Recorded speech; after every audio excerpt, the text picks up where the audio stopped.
नमस्ते बच्चों, क्या हाल चाल। मैं हूं अंकित श्रीवास्तव और आप सभी का स्वागत है हमारे YouTube के अमेजिंग से प्लेटफॉर्म केमिस्ट्री विद फन में। और आज हम लेकर के आए हैं इनऑर्गेनिक केमिस्ट्री क्लास 12th का अगला टॉपिक। हम लोग डिस्कस कर रहे हैं chemical bonding and molecular structure. और आज हम आपको पढ़ाएंगे टाइप्स ऑफ केमिकल बॉन्ड्स। ठीक है, आज हम आपको फॉर्मल चार्ज के बारे में भी बताएंगे। जो हमारा पिछला वीडियो था उसमें हम लोगों ने इस चैप्टर के इंट्रोडक्शन को देखा था। हमने आपको बताया था कि केमिकल बॉन्ड कितने टाइप्स का होता है, लेविस डॉट स्ट्रक्चर क्या है, लेविस डॉट स्ट्रक्चर लिखते कैसे हैं, और उस लेविस डॉट स्ट्रक्चर्स के लिमिटेशंस क्या क्या हैं, ये हमने लास्ट वीडियो में कवर करा था। और आज के क्लास में हम लोग मेनली डिस्कस करेंगे types of chemical bond.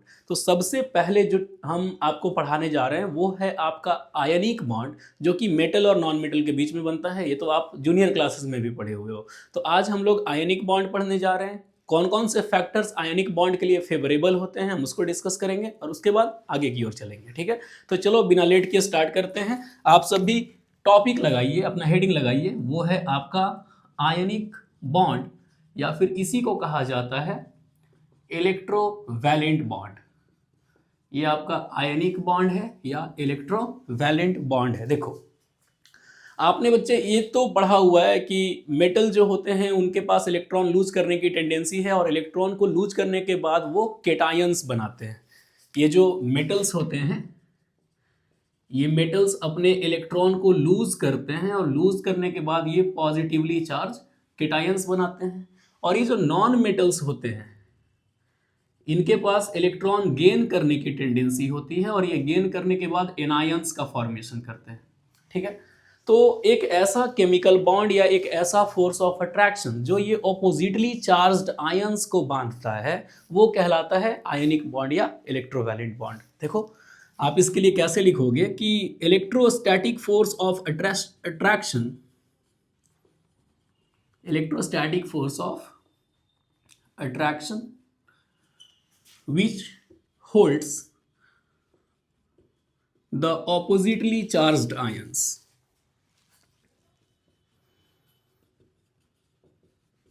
oppositely charged ions together। तो ये जो इलेक्ट्रोस्टैटिक फोर्स ऑफ अट्रैक्शन है जो अपोजिटली आयंस को बांध के रखता है ना, ये कहलाता है आपका आयनिक बॉन्ड या इलेक्ट्रोवैलेंट बॉन्ड। ठीक है, आप अभी हम लोग काफ़ी टाइम के बाद वीडियोस को शूट कर रहे हैं तो थोड़ा थोड़ा सा समझ ही रहे हो। ठीक है, वो होता है ना कि बहुत दिन हो जाता है तो थोड़ा थोड़ा सा होने लगता है कुछ कुछ, तो वो चीज़ नहीं है, उसको इग्नोर करके चलना है। ठीक है, तो इलेक्ट्रोस्टैटिक फोर्स है बच्चे, ये ऑपोजिटली चार्ज आयंस के बीच में लगता है। जैसे एग्जांपल देखो, मान लो तुम्हारे पास सोडियम है, एटॉमिक नंबर 11, तो 281 इसका इलेक्ट्रॉनिक कन्फिग्रेशन है। ये क्लोरीन है, एटॉमिक नंबर 17, 2,8,7। देखो हम आपको बताए थे कि कोई भी केमिकल बॉन्ड क्यों बनता है, ताकि उसका ऑक्टेट कंप्लीट हो।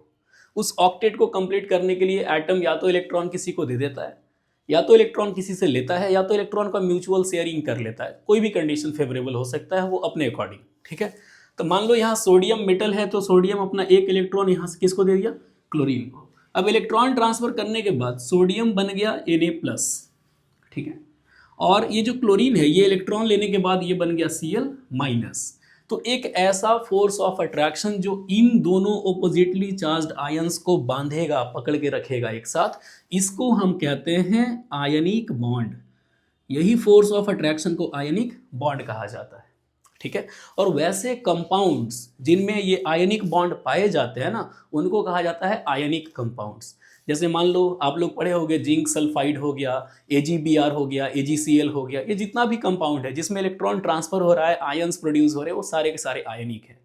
और ये जो आयनिक कंपाउंड होते हैं ना बच्चों, ये बहुत ज़्यादा मतलब काफ़ी स्ट्रॉन्ग कंपाउंड्स होते हैं। इनको मेल्ट करने के लिए या बॉईल करने के लिए बहुत हाई टेम्परेचर की आवश्यकता होती है। और ऐसा क्यों होता है, क्योंकि ये जो फोर्स है, ये जो आयनिक बॉन्ड है जिसको तुम इलेक्ट्रोस्टैटिक फोर्स कह रहे हो, ये बहुत स्ट्रांग होता है। इसका जो बॉन्ड इंथैल्पी है वो बहुत हाई होता है। ठीक है, और भी एग्जांपल देख सकते हो। मान लो तुम्हारे पास MgCl2 है, मैग्नीशियम क्लोराइड। तो ये कैसे बना होगा बच्चों, Mg2+ और 2Cl-, इनके बीच में एक फोर्स ऑफ अट्रैक्शन काम कर रहा होगा, जिसकी वजह से MgCl2 का फॉर्मेशन हुआ होगा। यहाँ Na+Cl- आपस में कंबाइन हुए और इनके कॉम्बिनेशन से NaCl तैयार होता है। तो NaCl एक आयनिक कंपाउंड है, MgCl2 एक आयनिक कंपाउंड है। ठीक है, तो आपको ये क्लियर हो गया कि आयनिक कंपाउंड का इंट्रोडक्शन क्या है। एक ऐसा फोर्स ऑफ अट्रैक्शन जो ऑपोजिटली चार्ज्ड आयंस को बांध के रखता है। चलो अब इसके आगे के टॉपिक्स को देखते हैं।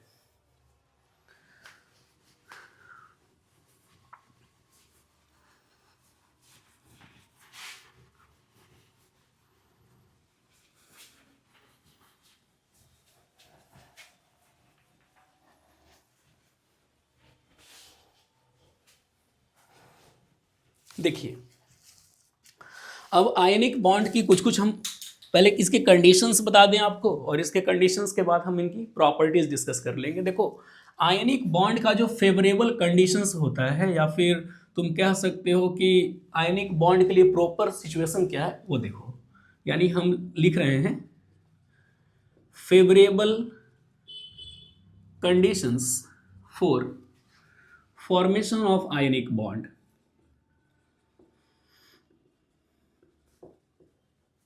किसी भी आयनिक बॉन्ड को बनने के लिए फेवरेबल कंडीशन क्या क्या होना चाहिए। देखो, तो इसमें जो सबसे पहला पॉइंट है वो होता है लो आयनाइजेशन इंथैल्पी। लो आयनाइजेशन इंथैल्पी। अब बच्चा बोलेगा कि सर ये आयनाइजेशन इंथैल्पी क्या होता है। तो देखिए, मेटल्स के पास इलेक्ट्रॉन को लूज करने की टेंडेंसी होती है, लेकिन मेटल तब तक इलेक्ट्रॉन को लूज नहीं करता है जब तक उसको बाहर से एनर्जी नहीं मिलेगा। और आपको ये पता है कि किसी भी केमिकल बॉन्ड में सिर्फ वैलेंस इलेक्ट्रॉन पार्टिसिपेट करते हैं। तो किसी मेटल के वैलेंस सेल से एक या एक से अधिक इलेक्ट्रॉन को निकालने के लिए जो मिनिमम एनर्जी की रिक्वायरमेंट होती है, जो मिनिमम एनर्जी चाहिए होता है, वो कहलाता है आयनाइजेशन इंथैल्पी। ठीक है।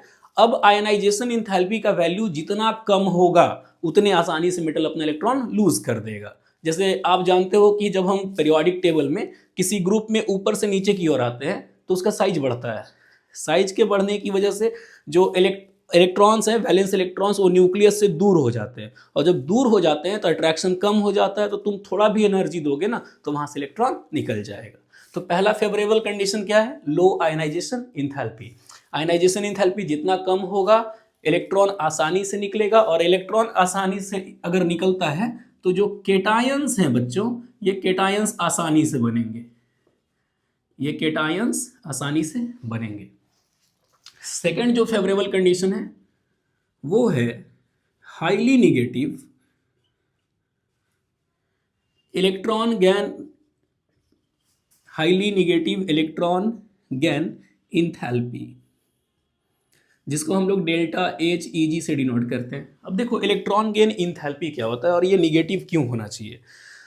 थर्मोडायनेमिक्स में आप ये चीज़ पढ़ोगे आगे चल के थर्मोडायनेमिक्स में, कि अगर किसी सिस्टम पर, थर्मोडायनेमिक्स के अकॉर्डिंग इस पूरे ब्रह्मांड में दो ही चीज़ है, एक सिस्टम और इसको छोड़ के बाकी सब कुछ सराउंडिंग, और ये सिस्टम और सराउंडिंग आपस में मिलके यूनिवर्स तैयार करता है। इसी मेंटालिटी या इसी माइंडसेट पे थर्मोडायनेमिक्स काम करता है।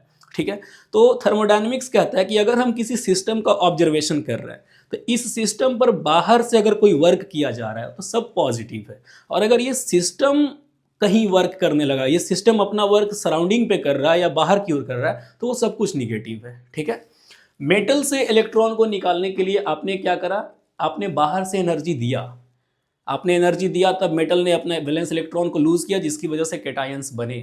तो ये मेटल्स के लिए क्या है? पॉजिटिव, क्योंकि बाहर से एनर्जी मिल रहा है। लेकिन नॉन मेटल के केस में क्या है बच्चों? नॉन मेटल इलेक्ट्रॉन लेने वाले होते हैं, नॉन मेटल भिखारी होते हैं, भिखमंगे, दूसरे का इलेक्ट्रॉन लेते हैं। तो इसमें क्या है ना कि जब तक नॉन मेटल को बाहर से एनर्जी नहीं, जब तक नॉन मेटल अपना एनर्जी नहीं रिलीज करेगा तब तक वो बाहर से इलेक्ट्रॉन ले ही नहीं पाएगा।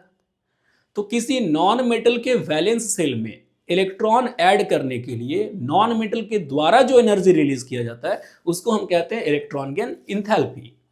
और बच्चों, नॉन मेटल जितना ज़्यादा एनर्जी रिलीज करेगा, ये डेल्टा एच ई जी का वैल्यू उतना ज़्यादा निगेटिव आएगा, और जितना ज़्यादा निगेटिव डेल्टा एच ई जी होगा एनायंस उतने आसानी से बनेंगे। ठीक है।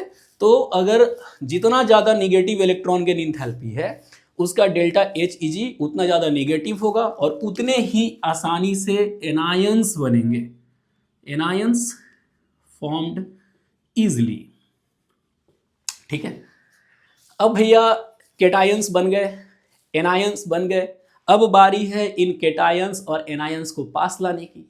तो तो यहाँ पे तीसरा एक टर्म इन्वॉल्व होता है जिसको हम कहते हैं लैटिस इंथैल्पी, जिसको हम कहते हैं लैटिस इंथैल्पी। और ये जो लैटिस इंथैल्पी है इसकी वैल्यू हाई होनी चाहिए।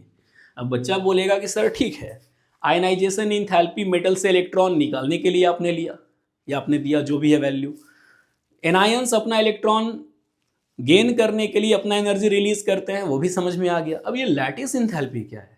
तो बच्चों, जब गैसियस केटायन और गैसियस एनायन आपस में मिलते हैं ताकि सॉलिड क्रिस्टल तैयार कर सके, तो उस दौरान वो बहुत ज़्यादा एनर्जी छोड़ते हैं, बहुत ज़्यादा एनर्जी रिलीज करते हैं। और गैसियस केटायंस और गैसियस एनायंस के कॉम्बिनेशन के दौरान जितनी एनर्जी निकलती है उस एनर्जी को हम कहते हैं लैटिस इंथैल्पी। याद रखना, the amount of energy released when 1 mole of gaseous cation and anions combined together to form a metal lattice, metal crystal, sorry, metallic, not metal crystal, to form a crystal of ionic compound। जो जैसे मान लो तुम्हारे पास नमक है, तो नमक कैसे बना? Na प्लस Cl माइनस से बना। तो Na plus gaseous, Cl minus gaseous आपस में कंबाइन होंगे, इनके कॉम्बिनेशन से NaCl गैस बनेगा। और फिर NaCl गैस से NaCl सॉलिड बनने के लिए जो एनर्जी रिलीज किया जाएगा, क्योंकि गैस की एनर्जी हाई होती है, सॉलिड की लो होती है, तो गैस से सॉलिड बनना है तो एनर्जी तो रिलीज करना होगा, तो वो जो एनर्जी रिलीज होगा वो कहलाएगा लैटिस इंथैल्पी। आ रही है समझ में? ठीक है, तो याद रखना, जैसे मान लो तुम्हारे पास मेटल है, पॉजिटिवली चार्ज्ड गैस, और यहाँ पर एक नॉन मेटल है, निगेटिवली चार्ज्ड गैस। तो ये गैसियस केटायन और गैसियस एनायन आपस में कंबाइन हुए, तो इनसे बना MX, एक आयनिक कंपाउंड जो कि अभी गैसियस स्टेट में है। और जब ये गैसियस से MX सॉलिड बनेगा बच्चों, जब ये गैसियस से MX सॉलिड बनेगा तो यहाँ से बहुत सारा एनर्जी रिलीज होगा और ये एनर्जी हो जाएगा लैटिस एनर्जी। ठीक है, तो आपको उम्मीद करते हैं कि समझ में आया होगा कि कौन कौन से फेवरेबल कंडीशंस होते हैं आयनिक कंपाउंड के फॉर्मेशन के लिए, आयनिक कंपाउंड आसानी से अच्छे से बने उसके लिए ये सब फेवरेबल कंडीशंस हैं। आयनाइजेशन इंथैल्पी कम से कम हो, ये इलेक्ट्रॉन गेन इंथैल्पी जितना ज़्यादा से ज़्यादा निगेटिव हो ताकि आसानी से इलेक्ट्रॉन एक्सेप्ट करके एनायन बना सके, और ये लैटिस इंथैल्पी बहुत हाई हो ताकि वो ईजिली जो है वो सॉलिडिफाई होकर के मेटल क्रिस्टल का निर्माण कर सके। तो उम्मीद करते हैं कि आपको ये समझ में आ रहा होगा। ठीक है, अब आयनिक कंपाउंड तो बन गया, आयनिक कंपाउंड की प्रॉपर्टीज क्या क्या होती है? तो तुम जानते हो कि आयनिक कंपाउंड जो होते हैं वो चूंकि बहुत स्ट्रांग फोर्स ऑफ अट्रैक्शन से बने हैं, तो मैक्सिमम आयनिक कंपाउंड जो है वो सॉलिड स्टेट में पाए जाते हैं। आयनिक कंपाउंड सॉलिड स्टेट में है, फोर्स ऑफ अट्रैक्शन स्ट्रांग है, तो उनको बॉईल करने के लिए, उनको मेल्ट करने के लिए जो टेम्परेचर है वो बहुत हाई होना चाहिए, मतलब हाई टेम्परेचर की रिक्वायरमेंट होती है। इसीलिए आयनिक कंपाउंड का बॉइलिंग पॉइंट और मेल्टिंग पॉइंट हाई होता है। तीसरा पॉइंट ये है बच्चों कि जो आयनिक कंपाउंड होते हैं वो सॉलिड स्टेट में इलेक्ट्रिसिटी का कंडक्शन नहीं करते हैं, लेकिन वही आयनिक कंपाउंड को अगर हम पानी में घोल दें तो वो आयनाइज हो जाएंगे, आयंस में टूट जाएंगे। और वही आयनिक कंपाउंड को अगर हम मोल्टेन स्टेट में ले आए, उनको पिघला दें, तो उस कंडीशन में भी वो इलेक्ट्रिसिटी का कंडक्शन करेंगे। आयनिक कंपाउंड चूंकि पोलर हैं, प्लस माइनस में वो डिसोसिएट करते हैं, तो वो वैसे ही सॉल्वेंट में घुलेंगे जिनके पास मतलब पोलर प्रॉपर्टी होगी, जो पोलर सॉल्वेंट होगा। जैसे पानी है, H प्लस OH माइनस में टूटता है, तो पानी पोलर है, Na प्लस Cl माइनस में टूटता है, ये भी पोलर है, तो ये आपस में घुलेगा। लेकिन यही नमक NaCl बेंजीन में नहीं घुलेगा, कार्बन टेट्राक्लोराइड में नहीं घुलेगा, क्योंकि वो पोलर नहीं होते, वो पोलर सॉल्वेंट नहीं है। ठीक है, तो आओ कुछ कुछ प्रॉपर्टीज हम डिस्कस कर ले इस आयनिक कंपाउंड के बारे में। देखो,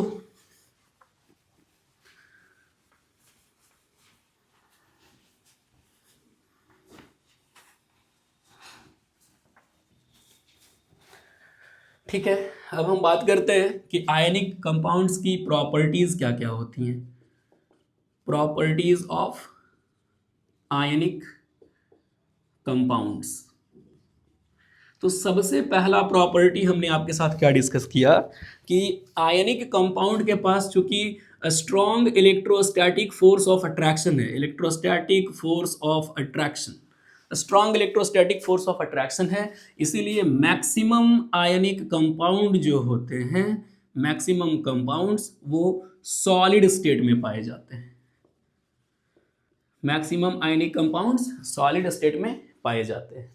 जब ये सॉलिड स्टेट में पाए जाते हैं तो यहाँ लिख देना कि in solid state ionic compounds do not conduct electricity, do not conduct electricity. Ionic compound solid state में इलेक्ट्रिसिटी का कंडक्शन नहीं करते, लेकिन अगर उनको हम पिघला दें, मतलब इन मॉल्टेन स्टेट, या फिर उनको हम पानी में घोल दें और in aqueous state they conduct electricity, they conduct electricity. ठीक है। हाँ, तीसरा पॉइंट है कि चूंकि बहुत strong electrostatic force of attraction वहाँ काम करता है आयंस के बीच में। ठीक है। तो मोस्टली जो आयनिक कंपाउंड्स हैं, मोस्टली जो आयनिक कंपाउंड्स हैं बच्चों, ये सॉलिड स्टेट में पाए जाते हैं, एग्जिस्ट इन सॉलिड स्टेट। ये तो हम लोग पहले भी डिस्कस किए ना ऊपर में, एक strong electrostatic force of attraction है, इसीलिए मैक्सिमम कंपाउंड सॉलिड स्टेट में है। अच्छा ठीक है।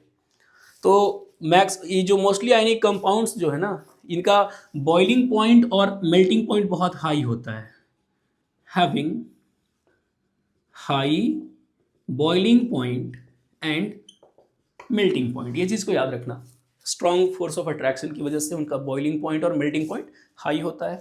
और ये भी है बच्चों कि अगर हम सॉल्युबिलिटी की बात करें, अगर हम सॉल्युबिलिटी की बात करें तो आयनिक कंपाउंड्स जो होते हैं, आयनिक कंपाउंड्स जो होते हैं ये सॉल्यूबल हैं पोलर सॉल्वेंट में, पोलर सॉल्वेंट। अब बच्चा बोलेगा कि सर ये पोलर सॉल्वेंट क्या है बच्चों? तो पोलर का मतलब होता है जो चार्ज्ड आयंस में टूटे, जैसे पानी है ना, H+OH- में टूटता है, तो पानी पोलर है, तो इसमें आयनिक कंपाउंड घुल जाएंगे। लेकिन वही बेंजीन है वो नॉन पोलर है, आपका क्लोरोफॉर्म है नॉन पोलर है, कार्बन टेट्राक्लोराइड है नॉन पोलर है, तो उसमें ये चीज़ नहीं घुलेगा। तो सॉल्युबिलिटी भी क्लियर हो गया होगा आपको। ठीक है। तो ये सब प्रॉपर्टीज़ थी जो हम लोग आयनिक कंपाउंड के बारे में पढ़ रहे थे। और जहाँ पे मान लीजिए कि आयंस के म्यूचुअल शेयरिंग से कोई कंपाउंड बन रहा है, जिसको आप क्लास 10th में डबल डिस्प्लेसमेंट रिएक्शन के रूप में पढ़े होंगे, कि एक का आयन दूसरे से, दूसरे का आयन दूसरे से ऐसे आपस में कंबाइन होकर के नया कंपाउंड बनाया, तो वो रिएक्शन आयनिक रिएक्शन कहलाता है। ठीक है। तो आयनिक कंपाउंड क्लियर हो गया सबका।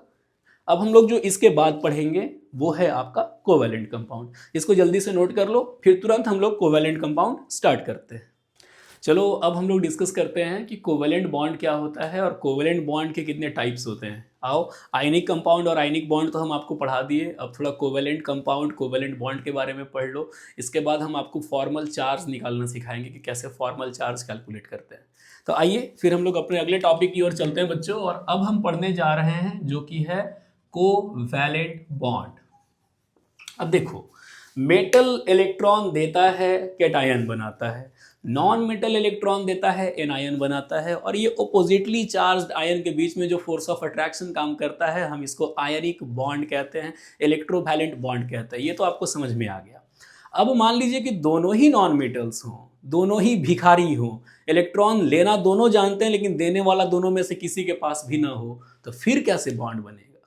तो यही जो बॉन्ड है जो इलेक्ट्रॉन्स के म्यूचुअल शेयरिंग से बनता है, अपना कमी दोनों को पूरा करना है, देने वाला कोई नहीं है, वो ले किससे? तो बाद में वो आपस में साझेदारी करना स्टार्ट कर देते हैं, इलेक्ट्रॉन की शेयरिंग करना स्टार्ट कर देते हैं, और जो बॉन्ड इन इलेक्ट्रॉन्स के म्यूचुअल शेयरिंग से बनता है बच्चों, वो होता है कोवैलेंट बॉन्ड। तो देखो कैसे डिफाइन करोगे इसको? इसको डिफाइन किया जाता है कि such chemical bond formed by mutual sharing of electrons, such chemical bond formed by mutual sharing of electrons between combining atoms of same or different elements, combining atoms of same or different elements मतलब कि chemical bond बनाने के लिए जो atoms हैं वो same element के भी होते हैं, डिफरेंट एलिमेंट्स के भी होते हैं, और वो आपस में इलेक्ट्रॉन्स का म्यूचुअल शेयरिंग करते हैं बच्चों, ठीक है। और उस म्यूचुअल शेयरिंग से जो बॉन्ड बनता है ना वो कहलाएगा कोवेलेंट बॉन्ड। जैसे मान लो तुम्हारे पास, अगर हम एग्जाम्पल के लिए देखें तो ये मेरे पास हाइड्रोजन है H2, तो हाइड्रोजन के बाहर में एक इलेक्ट्रॉन होता है, दूसरे हाइड्रोजन के बाहर में भी एक इलेक्ट्रॉन होता है। तो ये हाइड्रोजन को भी अपना ड्यूप्लेट कंप्लीट करना है, इसको भी अपना ड्यूप्लेट कंप्लीट करना है, मतलब अपने बाहर में 2 पूरे करने हैं। तो ये हाइड्रोजन क्या करता है, बगल वाले का एक इलेक्ट्रॉन शेयर कर लेता है, ये हाइड्रोजन भी बगल वाले का एक इलेक्ट्रॉन शेयर कर लेता है, और इस इलेक्ट्रॉन के म्यूचुअल शेयरिंग से जो बॉन्ड बनता है that bond is known as covalent bond. तो हाइड्रोजन जो है वो नॉन मेटल है, दूसरा हाइड्रोजन भी नॉन मेटल है, और नॉन मेटल के बीच में जो म्यूचुअल शेयरिंग हो रही है इससे बनने वाले बॉन्ड को कोवेलेंट बॉन्ड कहते हैं। अब ये कोवेलेंट बॉन्ड सिंगल भी हो सकता है, डबल भी हो सकता है, ट्रिपल भी हो सकता है। इसी चैप्टर में आगे चल के जब हम आपको वैलेंस बॉन्ड थियरी समझाएंगे तब हम बताएंगे कि सिग्मा और पाई बॉन्ड कैसे बनते हैं। बहुत कुछ पढ़ना है इस चैप्टर में भैया, बहुत इंटरेस्टिंग चैप्टर। इसको इनऑर्गेनिक का जान कहा जाता है, ऐसे ही नहीं कहा जाता, बहुत कुछ डील करता है ये चैप्टर, ठीक है। तो मान लो तुम्हारे पास ऑक्सीजन है बच्चों, तो ऑक्सीजन का एटॉमिक नंबर 8 है, इलेक्ट्रॉनिक कन्फिग्रेशन 2 6, वैलेंस इलेक्ट्रॉन 6 हैं, तो ये हो जाएगा 2 4 6, यहाँ भी 2 4 6, तो ये बगल में से 2 इलेक्ट्रॉन शेयर किया, इसका 8 कंप्लीट, ये शेयर किया, इसका 8 कंप्लीट। दोनों सेम सेम नॉन मेटल है, दोनों की इलेक्ट्रोनिगेटिविटी सेम है, तो इस कंडीशन में ऑक्सीजन ऑक्सीजन के बीच डबल बॉन्ड बन जाएगा, और बाकी के जो इलेक्ट्रॉन पेयर्स हैं वो फ्री रहेंगे, जिनको कि हम लोन पेयर ऑफ इलेक्ट्रॉन कहते हैं। ये शेयर्ड पेयर है, ये लोन पेयर है, ये शेयर्ड पेयर है, ये लोन पेयर है, ठीक है।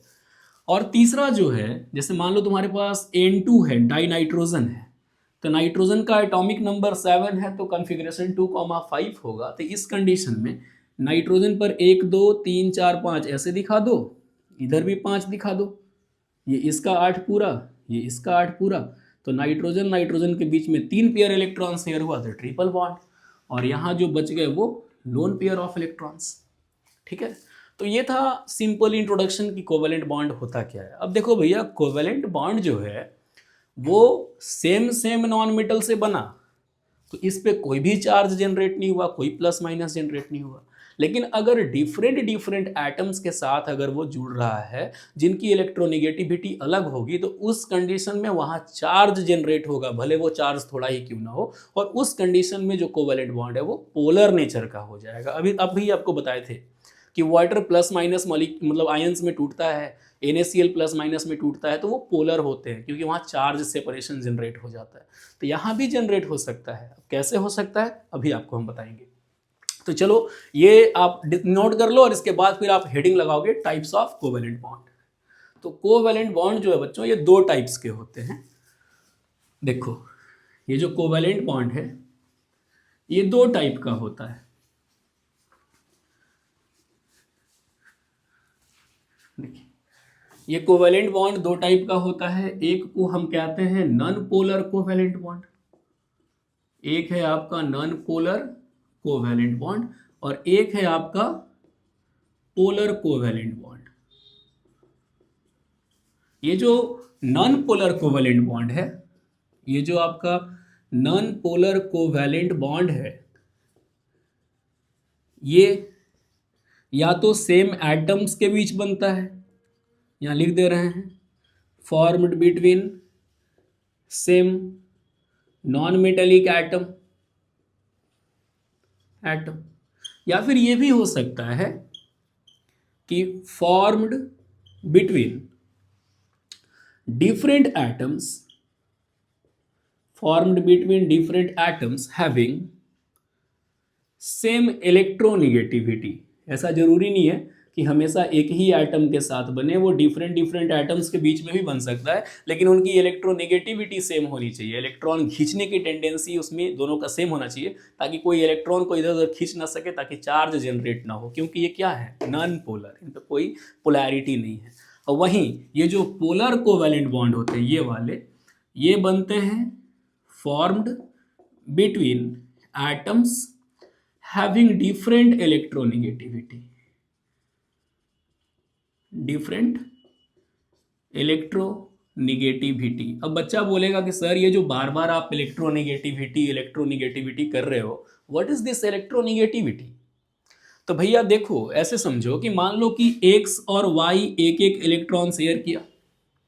इलेक्ट्रॉन शेयर होने के बाद ये जो इलेक्ट्रॉन पेयर है बच्चों, ये जो इलेक्ट्रॉन क्लाउड शेयर हुआ है, वो क्लाउड को ऐसे बीच में होना चाहिए था, ना तो एक्स के तरफ ना ही वाई के तरफ। लेकिन इस वाई की टेंडेंसी है कि ये shared pair of electron, bonded electron को अपनी ओर खींच ले। मतलब अपना तो इलेक्ट्रॉन खींचेगा ही, एक्स का भी इलेक्ट्रॉन अपनी ओर खींच लेगा। तो जब ये इलेक्ट्रॉन तुम्हारे ऐसे वाई की ओर खिसक जाएंगे तो एक्स से इलेक्ट्रॉन थोड़ा सा दूर शिफ्ट हो गया। कंप्लीटली ट्रांसफर यहाँ नहीं होता, थोड़ा शिफ्ट हो जाता है। और इस शिफ्ट होने की वजह से एक्स से इलेक्ट्रॉन दूर हुआ तो यहाँ थोड़ा सा पॉजिटिव चार्ज आ गया और यहाँ वाई पे थोड़ा सा निगेटिव चार्ज आ गया। और ये जो चार्ज सेपरेशन हुआ ये डिफरेंट इलेक्ट्रोनिगेटिविटी की वजह से हुआ। तो किसी भी एटम की वह टेंडेंसी जो बॉन्डेड पेयर ऑफ इलेक्ट्रॉन्स को अपनी ओर शिफ्ट कर सकता है, इसी टेंडेंसी को इलेक्ट्रोनिगेटिविटी कहते हैं। और अगर डिफरेंट इलेक्ट्रोनिगेटिविटी वाले एटम्स के बीच में अगर कोवेलेंट बॉन्ड बनेगा तो वहां चार्ज जनरेट होगा, भले थोड़ा ही क्यों ना हो। और उस कंडीशन में उस कोवेलेंट बॉन्ड को कहेंगे पोलर कोवेलेंट बॉन्ड। चलो इसके एग्जांपल्स को हम लोग डिस्कस करेंगे ना, फिर आपको एकदम क्लियर हो जाएगा कि सर ये नॉन पोलर क्या है और पोलर क्या है।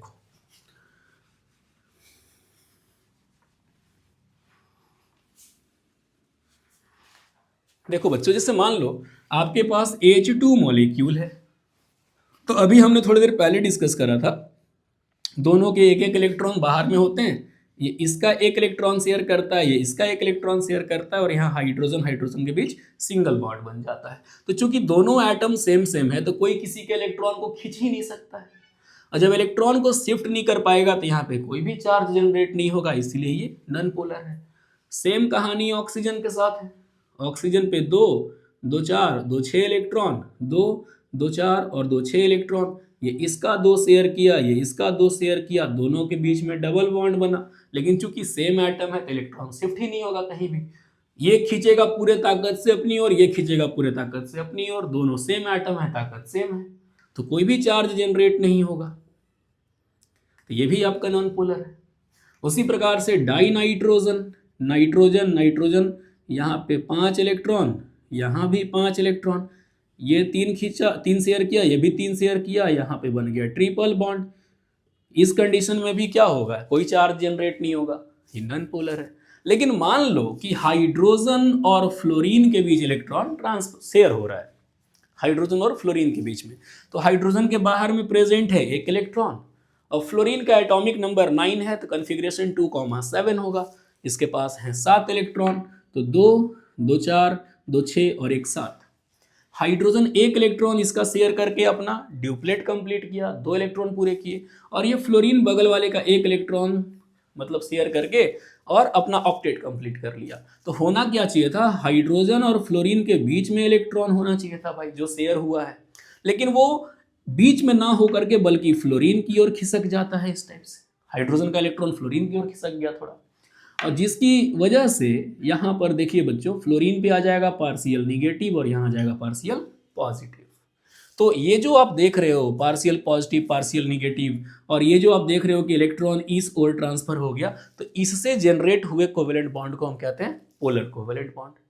वैसे ही मान लो आपके पास वाटर मॉलिक्यूल है H2O, तो ऑक्सीजन से ऐसे हाइड्रोजन 2 जुड़ा होता है सिंगल सिंगल इलेक्ट्रॉन शेयर करके, बाकी यहाँ 2 पेयर प्रेजेंट होता है। तो ये इलेक्ट्रॉन, ऑक्सीजन चूंकि ज़्यादा इलेक्ट्रोनिगेटिव है तो हाइड्रोजन के इलेक्ट्रॉन्स को अपनी ओर खींचा, तो यहाँ आया पार्शियल निगेटिव और यहाँ आ गया पार्शियल पॉजिटिव। तो इस कंडीशन में ये भी क्या हो गया, पोलर कोवेलेंट बॉन्ड। आ रही है बात समझ में कि भैया पोलर और नॉन पोलर क्या होता है। इलेक्ट्रोनिगेटिविटी सेम है तो नॉन पोलर, चाहे एटम सेम हो डिफरेंट हो। अगर थोड़ा भी इलेक्ट्रोनिगेटिविटी का डिफरेंस है तो इलेक्ट्रॉन शिफ्ट करेगा, चार्ज जनरेट होगा, वो बन जाएंगे पोलर।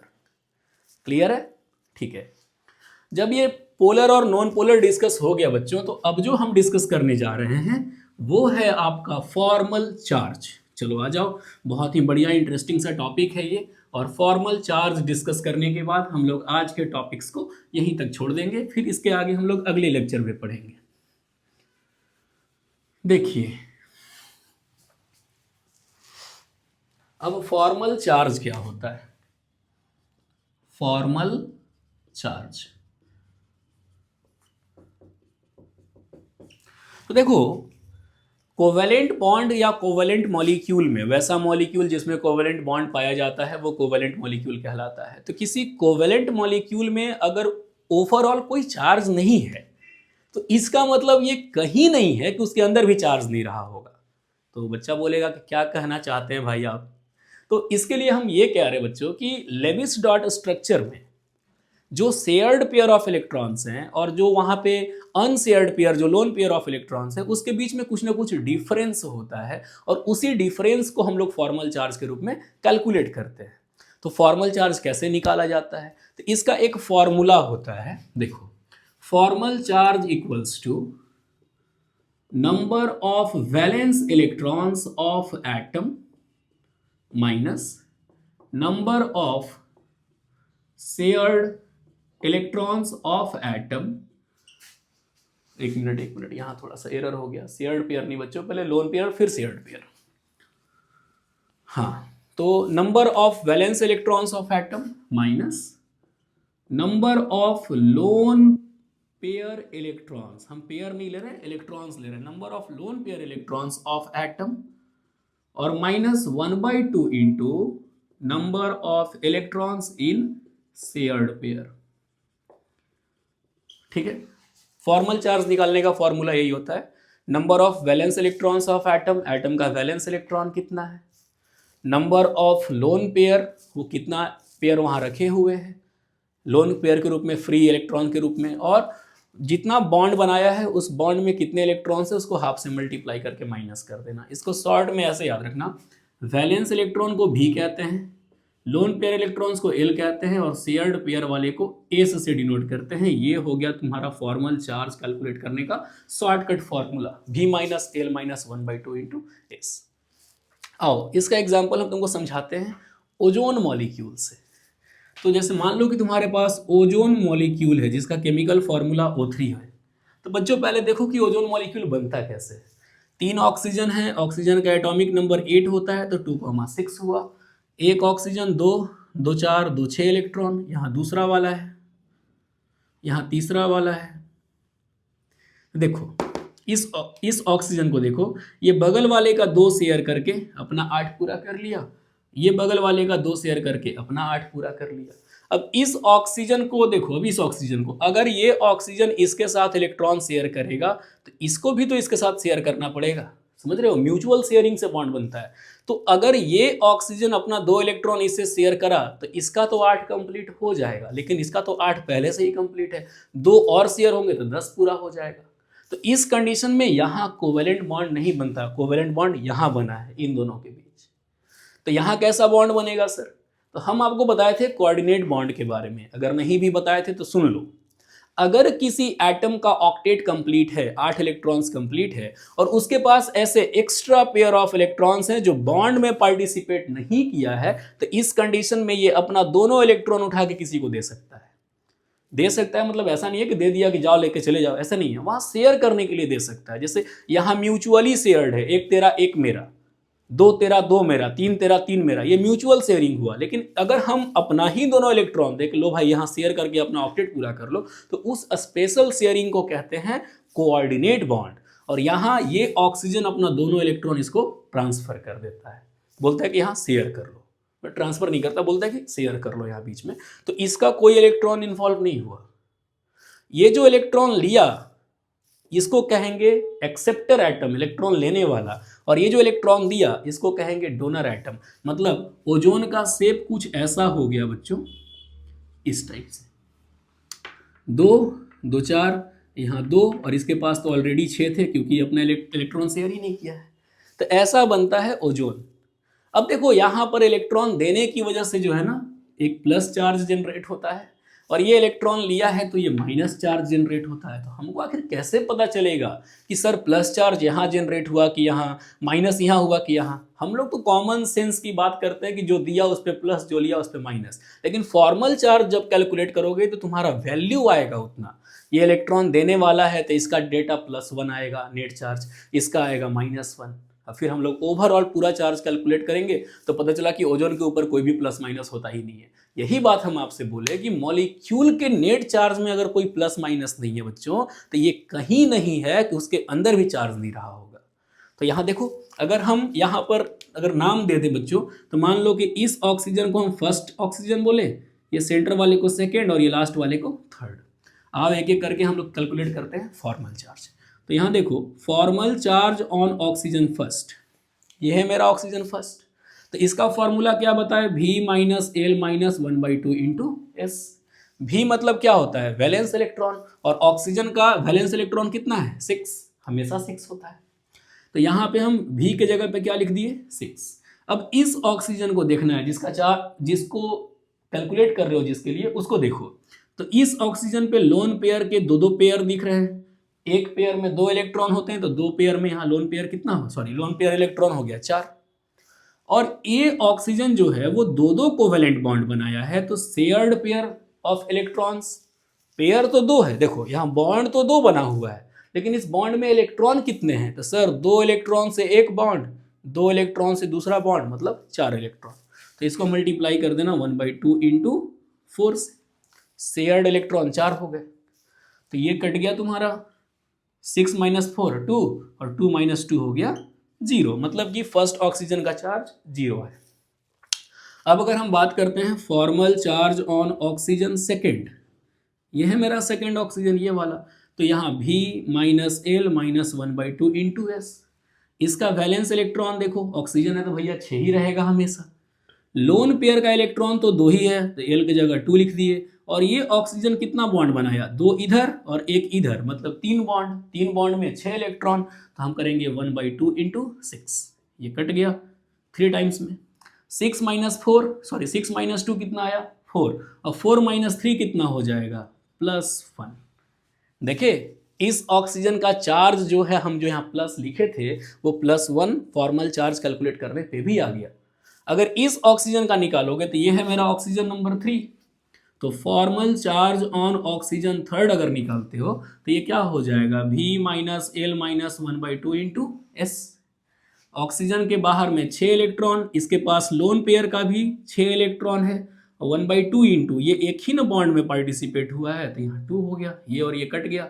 6 - 6 0 -1, यानी यहाँ से क्या आ गया, -1। तो इस एक्सेप्टर एटम का चार्ज जो -1 हम लिखे थे, देखो यहाँ कैलकुलेट करने पे भी आ रहा है।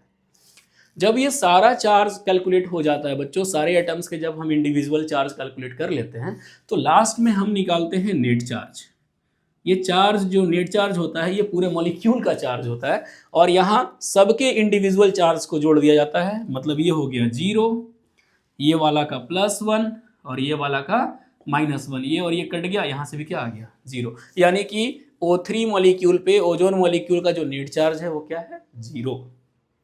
तो हम उम्मीद कर रहे हैं कि आपको समझ में आ रहा होगा कि कैसे कैसे कैलकुलेट किया जाता है valence electron minus lone pair electron minus 1/2 into shared pair electrons. चलो 1-2 और एग्जाम्पल करते हैं। देखो 1-2 और एग्जाम्पल डिस्कस करते हैं हम लोग।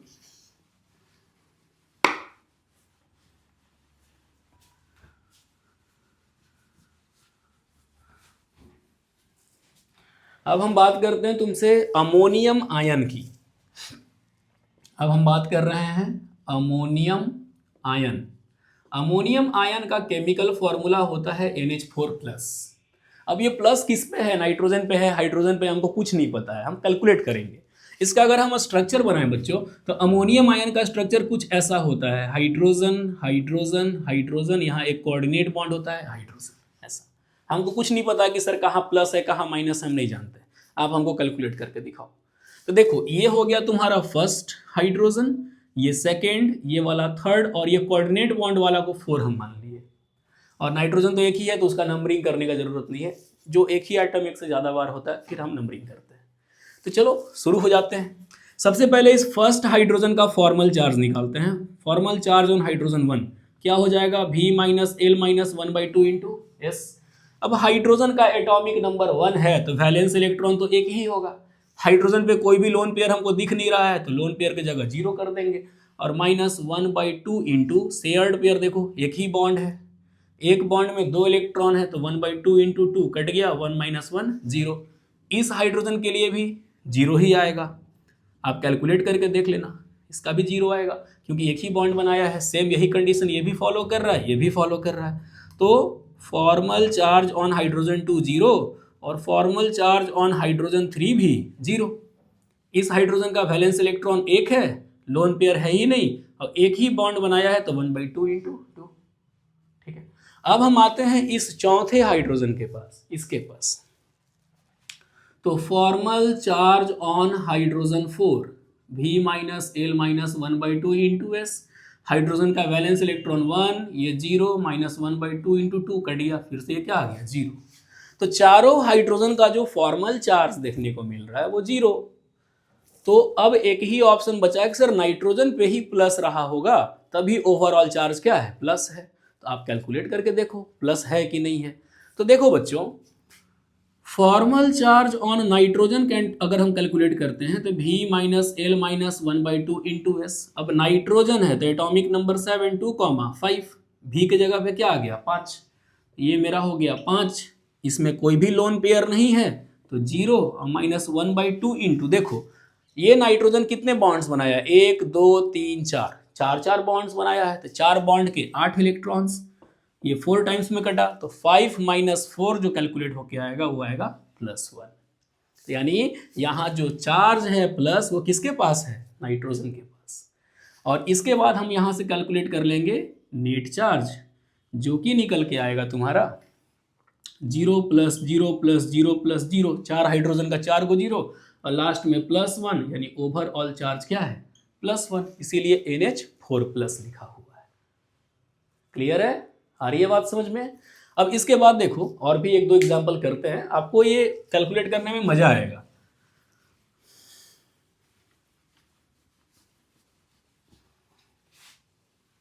आप मान लो कि हम चलें कुछ और कैलकुलेट करने। देखो इस बार हम बना रहे हैं तुम्हारे लिए नाइट्रिक एसिड। नाइट्रिक एसिड का केमिकल फॉर्मूला क्या होता है बच्चों, HNO3। अगर इसका स्ट्रक्चर ड्रॉ करो तो देखो कुछ ऐसा स्ट्रक्चर होता है, नाइट्रोजन डबल बॉन्ड ऑक्सीजन, इधर ऑक्सीजन से एक हाइड्रोजन और इधर एक ऑक्सीजन पे कोऑर्डिनेट बॉन्ड बना होता है। यहाँ 2 पेयर, यहाँ भी 2 पेयर। ठीक है, आप चाहो तो लेविस डॉट स्ट्रक्चर से भी इसको बना सकते हो एक एक करके, शेयर कर करके। तो बच्चों ये है आपका HNO3। अब हमको इसका फॉर्मल चार्ज कैलकुलेट करना है और देखना है कि क्या किसी एटम पे प्लस माइनस है, क्योंकि ओवरऑल मॉलिक्यूल पे तो कोई चार्ज नहीं है, HNO3 पे कोई भी प्लस माइनस नहीं है। तो आओ कैलकुलेट करके देखते हैं। पहले हम हाइड्रोजन का फॉर्मल चार्ज निकाल लेते हैं। तो formal charge on hydrogen V - L - 1/2 into S. Valence electron एक है, लोन पेयर यहाँ है नहीं, और 1/2 इंटू एक ही बॉन्ड बनाया तो इलेक्ट्रॉन हो गए 2, ये कट गया, 1 - 1 0। अब देखो अब हम इस ऑक्सीजन का नंबरिंग कर देते हैं, इसको फर्स्ट, इस ऊपर वाले को सेकंड और इस लास्ट वाले को थर्ड, ऐसा हम नंबरिंग कर दिए ताकि हमको ये बाद में इसमें मतलब क्या कहा जाए, आपको कंफ्यूज ना हो कि ये कौन सा ऑक्सीजन है। ठीक है, तो फिर हम निकालते हैं formal charge on oxygen second, ये है मेरा ऑक्सीजन, सॉरी सबसे पहले oxygen first. Formal charge on oxygen first V - L - 1/2 into S.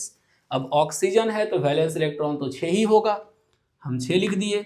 Lone pair देखो इस एटम पर 2 पेयर है और 2 पेयर में 4 इलेक्ट्रॉन्स, -1/2 इंटू ये ऑक्सीजन कितना बॉन्ड बनाया बच्चों, एक बॉन्ड इधर एक बॉन्ड इधर, दोनों साइड एक एक बॉन्ड है, मतलब 4 इलेक्ट्रॉन, ये और ये कट गया, 6 में से 4 घटा 2 बचा, 2 में से 2 घटा 0, यानी इस पे कोई भी चार्ज नहीं है। ऊपर वाले पे आओ, हम निकालते हैं formal charge on oxygen third, मेरा थर्ड सॉरी ऑक्सीजन सेकेंड, मेरा formal charge on oxygen second मेरा यही है। इसके लिए क्या लिखोगे, V - L - 1/2 इंटू एस।